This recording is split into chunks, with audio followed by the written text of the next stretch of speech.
Nice పాపా stick పట్టుకొని ఆడుతున్నావారా? నీకు 2 months కంప్లీట్ అయ్యాడు కదా రా.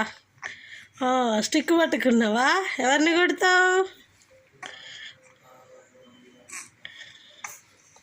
దుఃఖం వస్తుంది.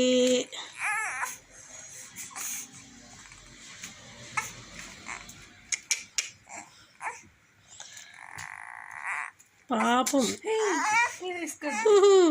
జలుబైంది కదా రా, అందుకే ఆడట్లేదు. అలా మమ్మీ ఏమో ఫోటోలు తీస్తుంది, ఇక తనేమో చాలా అంటూ ఇక విసుగొచ్చేస్తుంది. ఇక ఏం ఫోటోలు, ఏం వీడియోలు, ఏంటి మీ కథ? మా పాప నచ్చితే లైక్ చేయండి. స్మైల్ స్మైల్ పట్టుకోరా.